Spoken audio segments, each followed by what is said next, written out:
سامعین ناظرین، infection control society آپ کی صحت کے لیے، آپ کی آگاہی کے لیے مضامین آپ کی سماعت کے لیے پیش کرتی ہے۔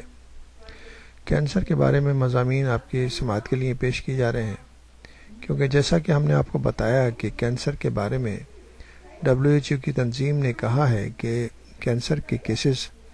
بڑھتے جا رہے ہیں۔ کینسر کا مرض جو ہے ایک فرد سے دوسرے کو نہیں لگتا، مگر لاپرواہی سے اور اس کے معلومات نہ ہونے کی وجہ سے ان کے کیسز کی تعداد بڑھتی جا رہی ہے۔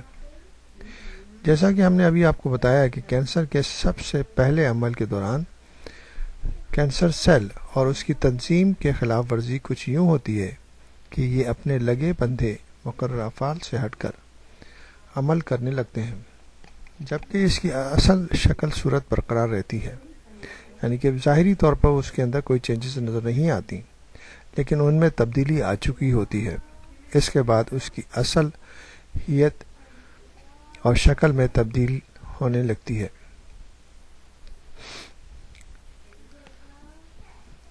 اس سے اگلا قدم اس کے اندرونی موجود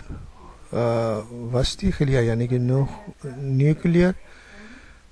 اپنی ہیت تبدیل کر لیتا ہے، یعنی نیوکلیئر چینجز آ جاتی ہیں۔ ان مدارج تک تو کینسر کی روک تھام اور علاج 100% کامیاب ہے، لیکن جب یہ خلیے کسی چار دیواری کے اندر مقید ہو کر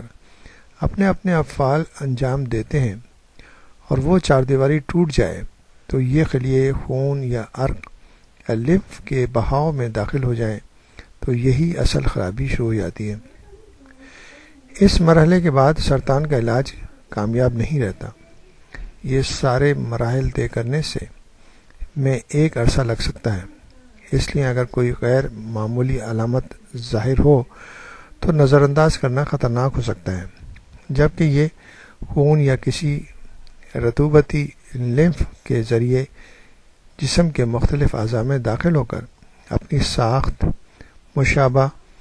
سرطان زدہ خلیے پیدا کرتے ہیں تو اسے عام الفاظ میں کینسر کا پھیلنا کہتے ہیں۔ اگر خون کے ذریعے یہ پھیلاؤ ہو تو یہ خلیات زیادہ تر جگر اور پھیپھڑوں میں اپنی جگہ بناتے ہیں۔ اس کے ذریعے یہ پھیلاؤ ہو تو یہ خلیات یعنی سیلز مائگریٹ کر جاتے ہیں اور جو سیل ہیں وہ مختلف جگہوں پہ جا کے اپنے جیسے سیل اور پیدا کرنے لگتے ہیں۔ اس زمن میں ایک جلد کا مخصوص کینسر ہوتا ہے جسے باؤنس عارضہ کہتے ہیں۔ اس عارضے میں جلد کے اوپر یعنی بظاہر معمولی ایکزیما کی طرح ایک دھبا نمودار ہوتا ہے، پھر یہ ایکزیما والا دھبا معمول کے علاج سے ٹھیک نہیں ہوتا اور زیادہ عرصہ گزرنے کے بعد اس کے اثرات اندر تک سرایت کر جاتے ہیں تو یہ کینسر کا سبب بن جاتے ہیں۔ چنانچہ کوئی بھی جلدی ایکزیما اور چنبل یا کوئی مسہ اگر علاج کے باوجود ٹھیک نہ ہو تو فوراً ڈاکٹر سے رجوع کرنا چاہیے۔ یعنی کہ جو بھی علاماتیں ہم نے آپ کو بتائیں اس کے لیے ضروری ہے کہ انہیں اپنے سامنے رکھتے ہوئے اور ان کو اپنے فیملی ڈاکٹر کو بتایا جائے تاکہ اگر وہ ضرورت سمجھیں تو اس کی فوری طور پر روک تھام کر سکیں اور اس کے بارے میں مزید معلومات حاصل کر سکیں، جس کے لیے مختلف ٹیسٹ بھی اویلیبل ہیں، اور اگر ان کے ٹیسٹ کر لیے جائیں اور ٹیسٹ سے معلوم ہو جائے کہ یہ کینسر کی شروعات ہے تو اس چیز سے چھٹکارا حاصل کیا جا سکتا ہے۔